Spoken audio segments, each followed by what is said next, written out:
Whoever thought making a baby could be so hard?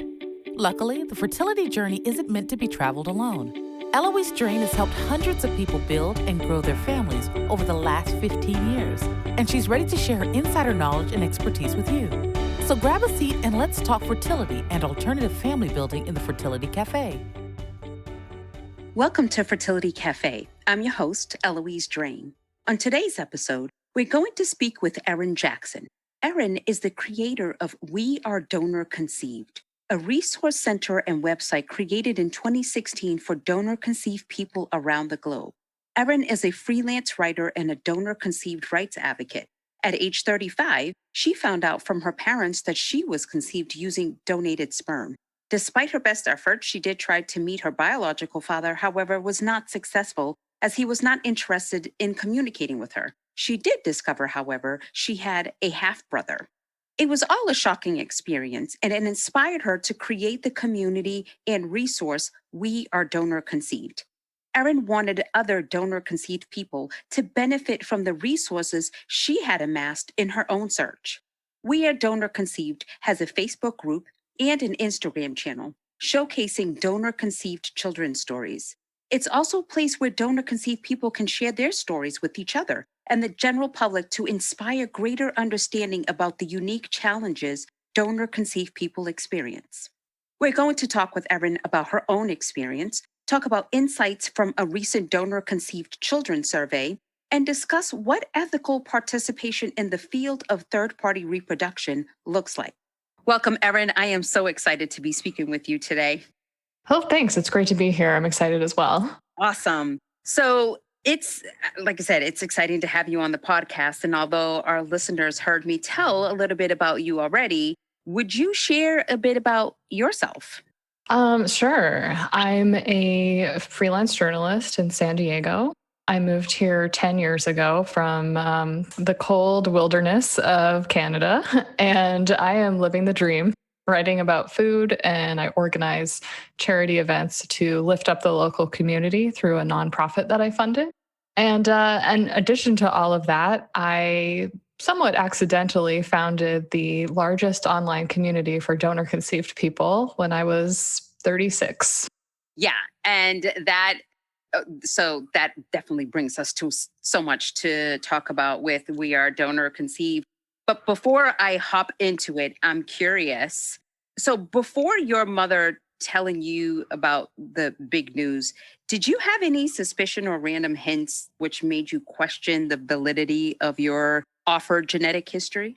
I did. Yeah, there were a couple of times I asked my mom if I was adopted. I think when I asked, it was more to get confirmation that I wasn't. I wouldn't say I had a strong feeling that I was. I just knew that that was a way that people created their family. And looking around the kitchen table at my family, I could see my sister directly across the table, and I was looking at her blonde hair and blue eyes and thinking about how we look nothing alike, and just kind of in my mind being confused about how I got there. Basically, the math of mom plus dad equals me didn't really add up. Mm-hmm, mm-hmm. Do you think, had they not told you, that you would have eventually figured it out, or, have done a DNA test or find out perhaps in an even more shocking way? I definitely would have taken a DNA test. When I took a 23andMe test, it was $200. And the price just kept going down. So I know at a certain point I would have said, oh, let's just do it for fun. It's kind of nerdy and cool to find out what you could find out from your spit. So there's absolutely no way I would have gone my whole life not figuring this out. And I'm really glad I found out the way I did, because while it was extremely shocking, I did have the support of my mom, and she told me in a loving way. And it would have been a lot more disturbing to find out from a DNA test after she died or something like that. I think that's probably the worst case scenario. Yeah. Oh, yeah. Yes, most definitely. And well, since you did the 23andMe test, obviously, I'm assuming after you found out about your situation, found out that you had a half brother, which I'm sure is big news, of course, that I want to talk about. But it also reported that you are of Ashkenazi Jewish descent. And I presume you didn't identify as a Jewish person previously. So what is it like to learn about these, various aspects of your genetic identity that literally, all your life, at that point, you had no idea? Yeah, I definitely didn't suspect I had Jewish ancestry. That was one of the things that I was wondering about in the time that it took me to get my results back. And I did order a test the minute I hung up the phone with my mother after she told me the truth, because I realized I am missing a lot of medical information and I don't know where I come from. And I wanted to know whatever I could find out from that test. So I remember working out at the gym in front of a big mirror and just staring at my face and thinking, what am I? Where does my face come from? As someone who grew up in a really multicultural city in Toronto, I would have people ask me, are you Greek? Are you Italian? Are you Portuguese? Like every ethnicity, really. And it kind of became this funny game. And I would report back to my mom, and she would always have a weird look on her face, but she was amused by it too. So when the Jewish results came back, that actually had a lot of meaning for me, because I grew up in a community that is predominantly Jewish. The friends I went to high school with were almost all Jewish. So I had a lot of familiarity with the culture, and I was surrounded by Jewish food and, synagogues and stuff. So I did have a direct connection to that relevation, but it has been something that I struggle to integrate into my identity, because I feel like I can't fully claim that because of the nature of my conception, because, people, it's difficult to claim this, person who doesn't want anything to do with me as my biological father, and therefore difficult to claim the Sure. the Jewish identity along with it. So my response has basically been to bake a lot of Jewish breads and eat them and eat my feelings. I love that. And I love bread. So I totally get where you coming from. Like that's my soft spot is bread and butter. Like, oh my God. Yeah. Anyway. Okay. Mhm. Digressed. So and I'm curious, going through and finding this out, obviously it was clearly a shock. And I'm sure you probably went through every emotion that there is. But what was your experience like after, you found out, and what you really had to kind of walk through, then to even get you to the creation of We Are Donor Conceived? Hmm. Well, when I first found out, it was a shock, but it also made perfect sense at the same time, which is kind of a weird feeling to experience. I was excited. It was like a big mystery. It was an amazing plot twist. And as someone who is a reader and a writer, I really appreciated that that happened in my own life. I mean, talk about an exciting, turn of events. Right. So, when I took the DNA test and I discovered a half brother, that really changed the whole trajectory of my experience. And for a long time, it became about me and him, and the instant and powerful love I had for him, which was immediate and really took me, off guard. The fact that I could look at a photo of someone who was a stranger to me the day before and feel an intense connection to him that was, like an intense platonic love, was something I didn't even know was possible. And that defined my experience being donor conceived for a long time. It was the two of us. We were figuring things out. In the background, my husband was piecing together my DNA results and trying to get to the identity of the donor. And at that time, I was not even mentally prepared to deal with that on my own. I felt like my brain was a pile of sand. And it was the first 6 months were basically a blur, where I felt 4 or 5 different feelings at the same time. I was bursting into tears randomly, tears of joy mostly. Mhm. Just sitting on the couch with tears rolling down my face, thinking about how amazing life is. That was the beginning. And We Are Donor Conceived. The part that what started it all is going online and listening to other people's stories and realizing I'm one of many people who's having this experience. Even though it feels so unique and personal, it's actually somewhat universal among people who are created this way.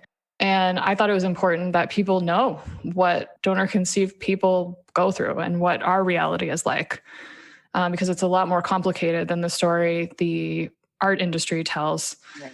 And that's what led me to create We Are Donor Conceived. I'm curious what your initial intention was in creating the platform and if it has shifted at all from when you first started to now. Right. So my initial idea for the website was to have it be a resource center. So the next person who got this shocking news and is Googling, I'm a sperm donor baby or something, could find all of the information that I found when I did that exact same thing.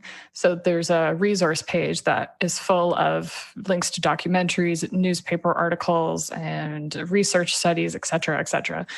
That was the original purpose. Then I decided I should really be telling the stories of donor conceived people. So I have a handful of personal narratives on there. And I decided I should create a Facebook group to share this content so people could find it in another way other than just randomly Googling. And my original intention for that Facebook group was purely to create and disseminate the web content. And it ended up turning into this multinational, multi-generational support group for donor conceived people all over the world. And I kind of just let that happen because that's what people needed. And so that's what it became. Yeah. What do you think your primary goal as an advocate for donor conceived persons is? I want parents, donors, and people working in the art industry to center the needs of donor conceived people and really create practices that put our best interests first. Mm-hmm. Mm-hmm. Yeah. Yeah, that I definitely agree with. And we're going to touch on that in a second. But first, I wanted to talk about a survey that you created, which was designed to provide greater understanding about the feelings, perspective, and experiences of people conceived via donated gametes or sperm. And the survey attracted responses from people born in 15 different countries, including Australia, South Africa, Belgium, Norway, UK, and then the majority of respondents from the US and Canada. Did anything surprise you about the results you received? Oh, yeah. I mean, I've been doing this survey since 2016 annually, and each year the amount of people who respond has grown. And some of the new questions I added to the survey this year really relate to anonymity and the effects that has on donor conceived people. And one of the things I asked this past survey was whether people believe that anonymous donation agreements have harmed them personally. And 70% of people said yes. And it didn't surprise me given listening to people talk in the Facebook group, but I really think that should be underlined in red. I mean, if you want proof that things need to change, there it is right there. The majority of donor conceived people believe that anonymous donor agreements should be abolished because they are essentially a human rights violation. We believe we have the right, just like anyone else, to know our genetic identity. And that includes knowing the identity of our biological parents and all of our siblings. Mm-hmm. Mm-hmm. And according to your survey, of those raised by heterosexual parents, only 11% learned about their origin as a child. What do you think about that, especially where for the longest time it really was predominantly the heterosexual parents that were utilizing either sperm donor or egg donors? Yeah, it goes to show you that a lot of people thought it was optional to disclose and that it was their choice and they could make that choice for their family.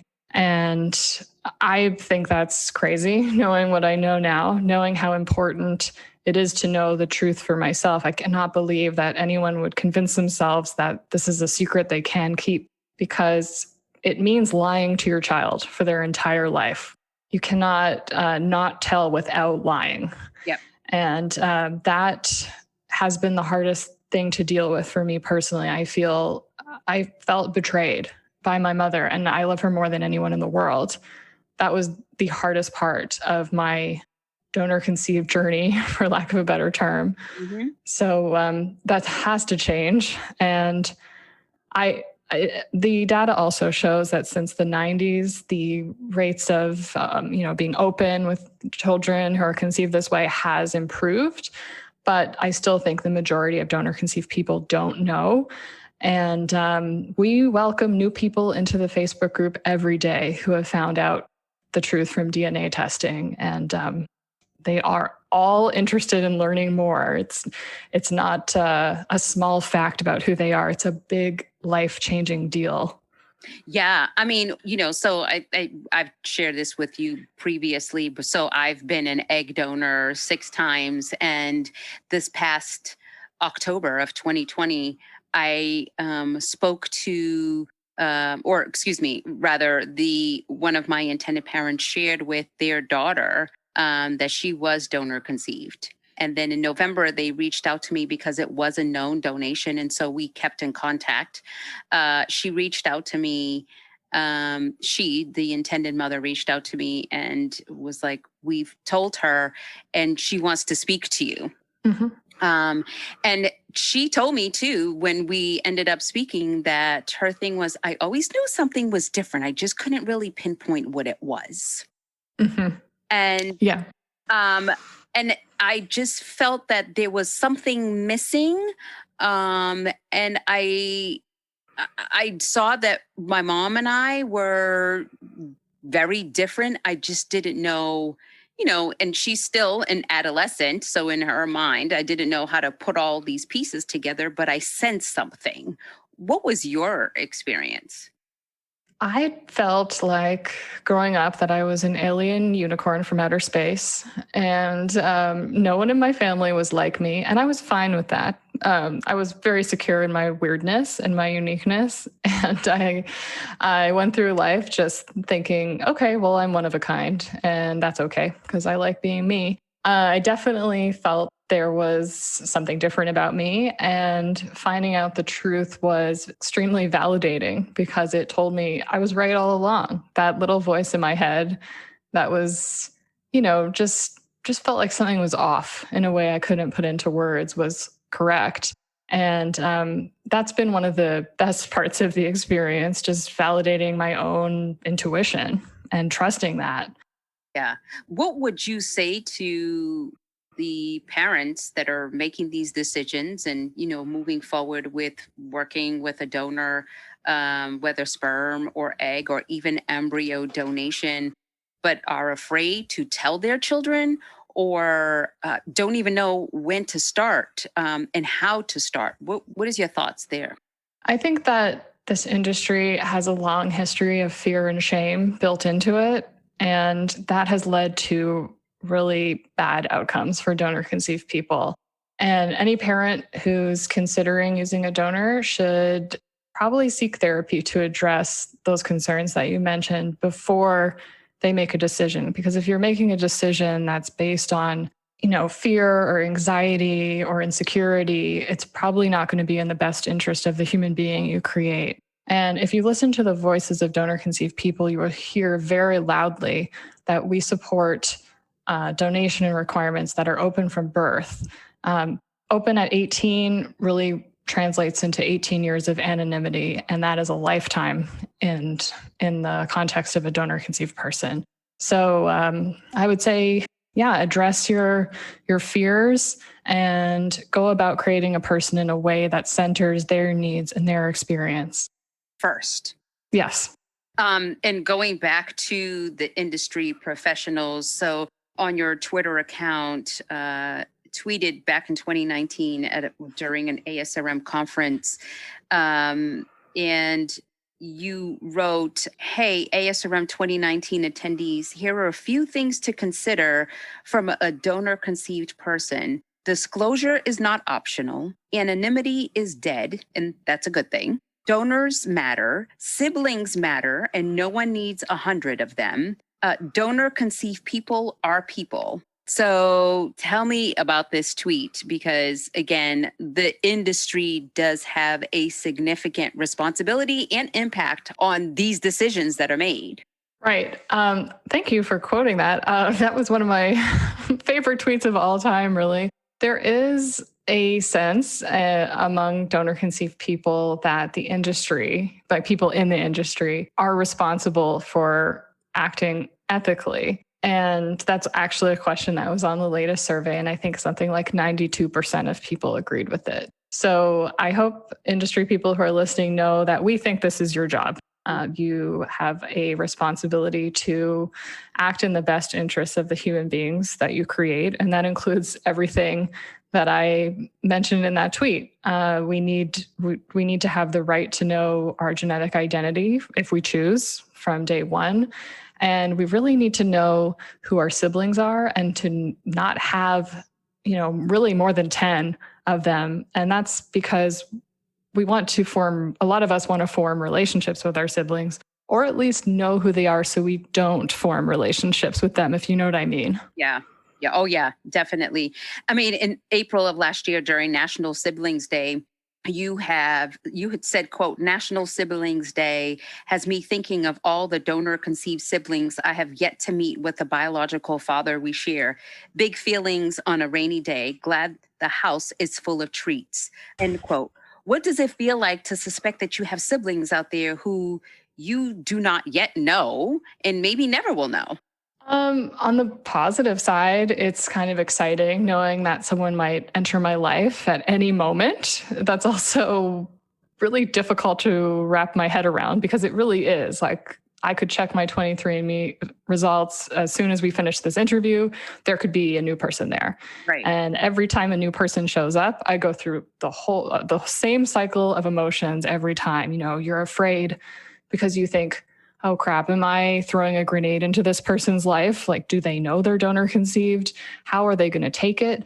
How are they going to feel about me doing that? And what comes next? There's just so many unknowns.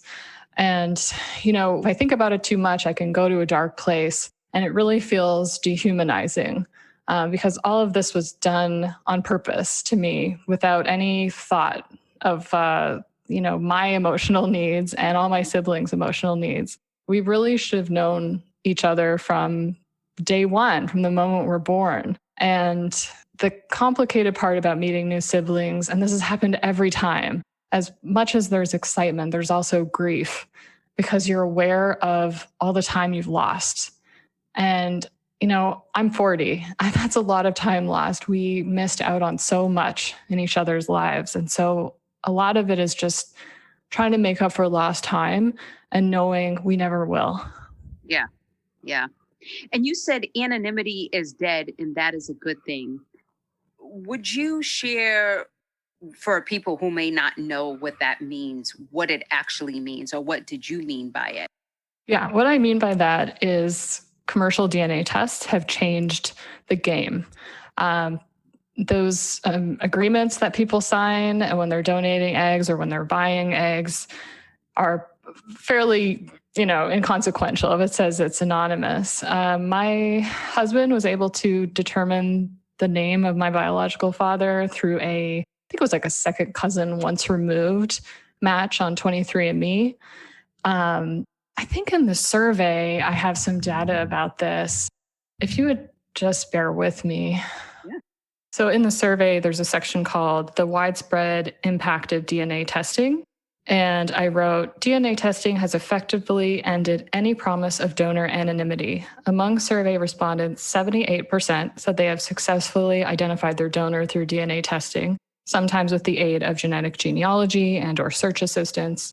And 9% learned the donor's identity from a sibling.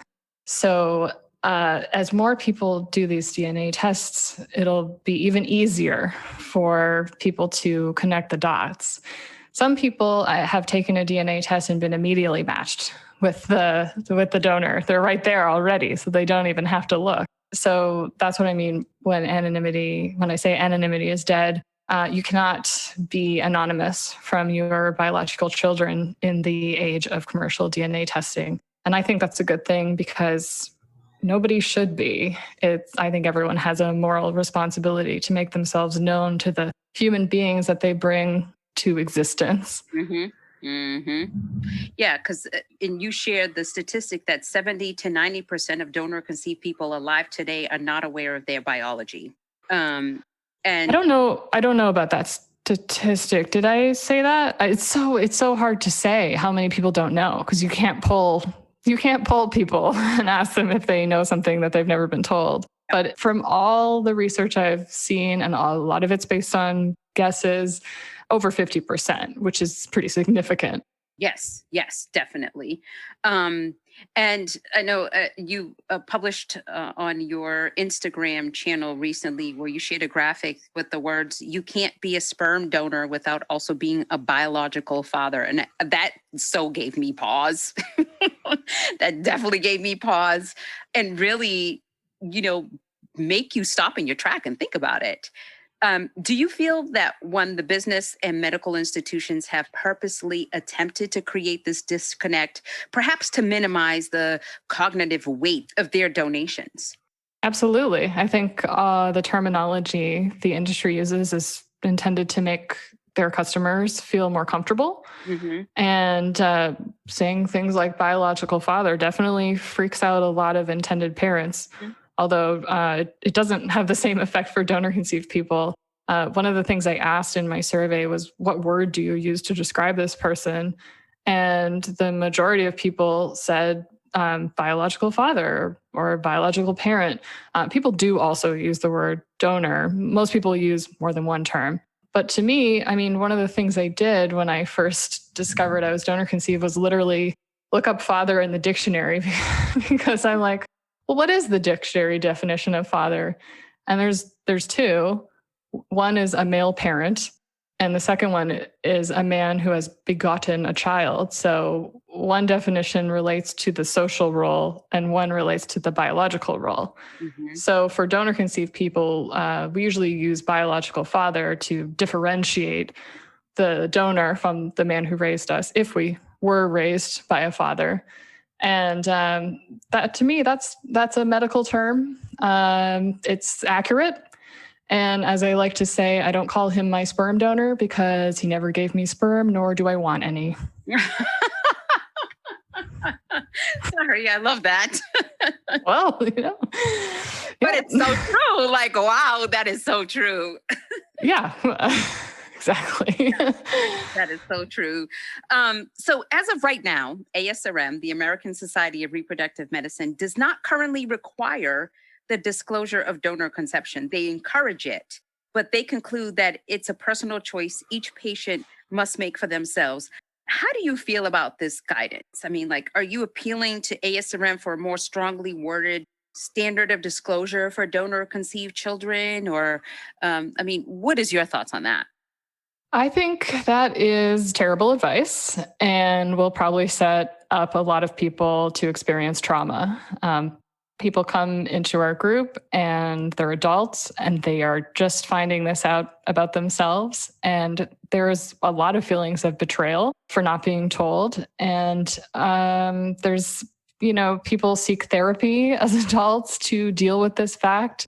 And if you are told young, the likelihood that it will be experienced as a trauma is dramatically reduced. So the very best thing that parents of donor conceived children can do is tell them when they are actually children before the age of 3 so they can integrate it into their identity. It becomes just what they've always known, and there's no big reveal later in their life. It's really like adoption. We understand now that you don't wait until someone's 18 to tell them they're adopted because it kind of, uproots their entire sense of self and can be really difficult to adjust to. So I don't understand why the ASRM is saying that. I feel like it's kind of a cover your butt message that allows them to tell their patients that they have an option of disclosing. But every donor conceived person will tell you, no, this is important to me. This is something I need to know about myself. And telling a child early allows them to decide what it means to them, because that's ultimately how that narrative is formed. You have to give a person the option to interpret their own identity and integrate this information and go forward through their life. Yeah, definitely. And with you being a writer, you also published a wonderful magazine called We Are Donor Conceived, and I encourage our listeners to check it out. You did an amazing job. And you actually have a full page spread on finding a therapist and talking about mental health support for those working through this. And I kind of wanted to point out mental health support doesn't need to be wait until you're an adult and then get mental health support. What do you think about, especially with parents who are hesitant about telling their children, from, maybe from when they're young up until they're adults, when they finally feel like, okay, I need to disclose it, about seeking mental health support? I think that maybe if they tell their children young, they could seek mental health support together as a family and have it be sort of family therapy.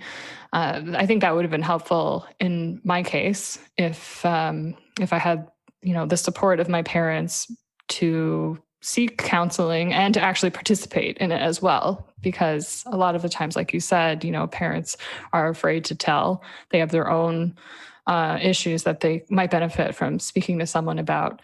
And doing it as a family when a child is young makes total sense to me. And going back to, the companies who profit from the sale, quite honestly, of reproductive material, in respect to the physical, mental, and emotional needs of the people they helped create, what would that recognition and respect look like specifically from your perspective? Well, I think it starts with abolishing anonymous donor agreements and setting a limit on how many offspring each donor can produce. And along with abolishing anonymity, there needs to be, information sharing from day one. Donor conceived people need to know who their biological parent is and who their siblings are and where they live so that they can form the relationships that would best suit them. I don't know if that's a good enough answer. Yeah. It's hard for me. It's hard for me to say. I mean, there's so much that needs to change. Yes, it really is. And I do agree. And like I said, with me being a donor 6 times, my very first donation was anonymous, but my other subsequent donations were all open. And to this day, I actually still have relationships with those other families.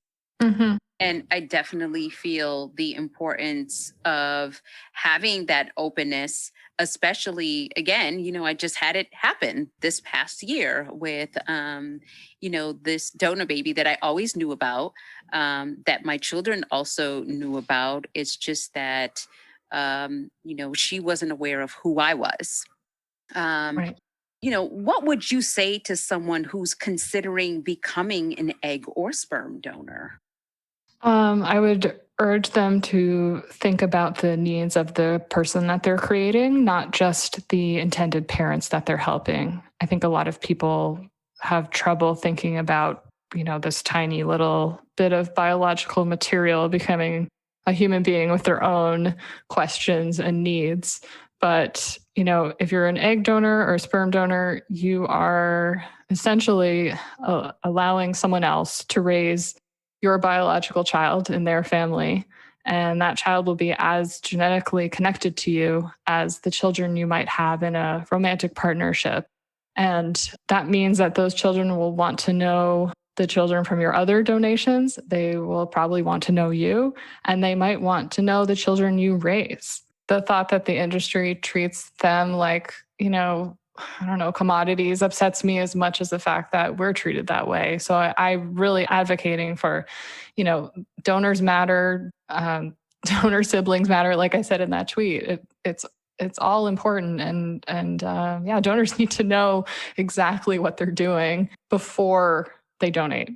Yes, definitely before they donate. And it needs to be, and this is another area where the professionals in the industry need to do a better job in really informing them and providing them with information, as well as removing just signing, going into a fertility clinic, doing a frozen egg cycle or a frozen sperm cycle, and leaving your tissue, signing consent forms, and then that's it. You'll never know anything else. And nor do they even give them information half the time.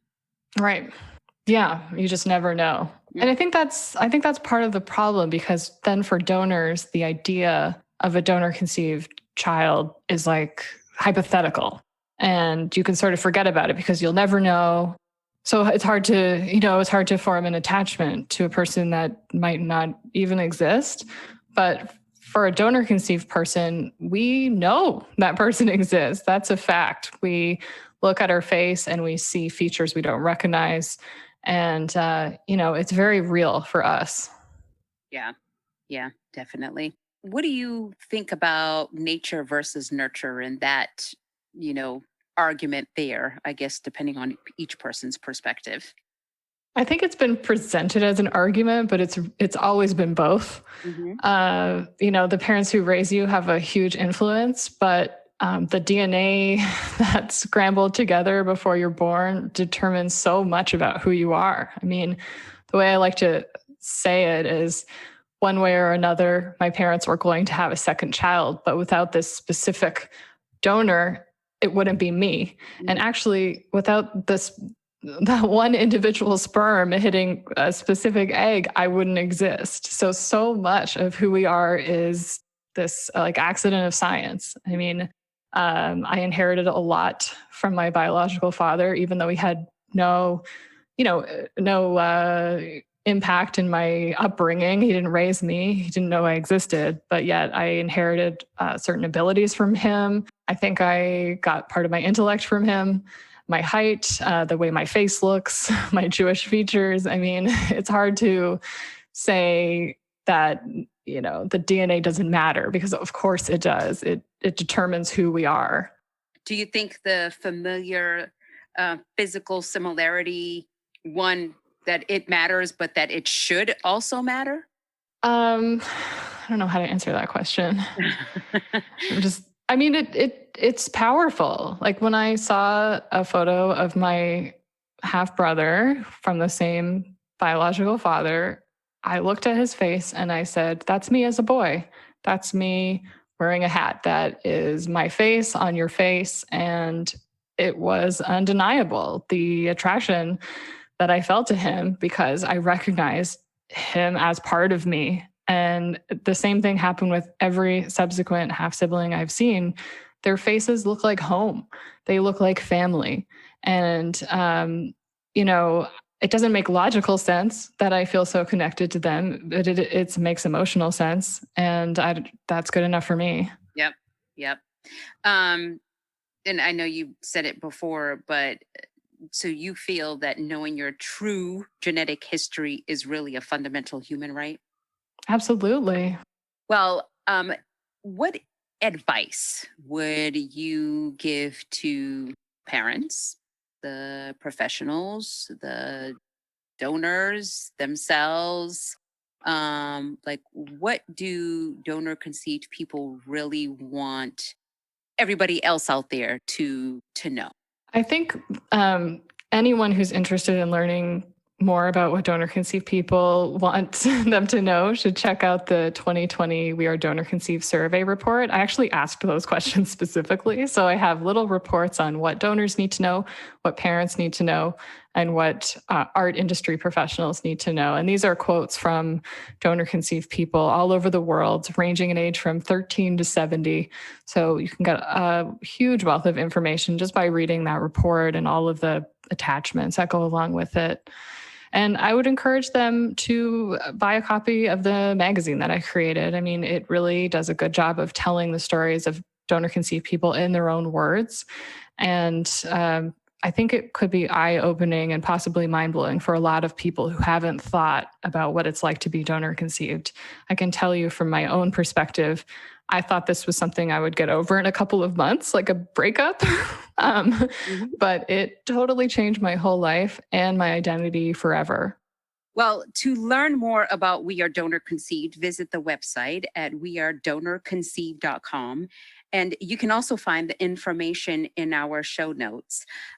Erin, thank you so much for talking with me today, and very informative talk because, like I said, when I first became a donor, I didn't think long term in what that person who is eventually going to become a human being is going to want to know, need to know, and have a right to know. Thanks for having me. Yes, absolutely. Well, there you have it. I hope you found this discussion helpful as you weigh your next steps. You can follow Fertility Cafe on its new Instagram and Facebook channel at Family Inceptions. If you haven't yet, go to your listening platform of choice and subscribe, rate, and review this podcast. We'd also love you to share Fertility Cafe with friends and family members who would benefit from the information shared. Join us next week for another conversation on modern family building. Thank you so much for joining me today. Until next time, remember, love has no limits. Neither should parenthood. Thank you for joining us in the Fertility Cafe. Whether you're an intended parent, a woman considering egg donation, thinking of becoming a surrogate yourself, or a friend or family member of someone dealing with infertility, we're here to help. Visit our website, thefertilitycafe.com, for resources on fertility, alternative family building, and making this journey your own.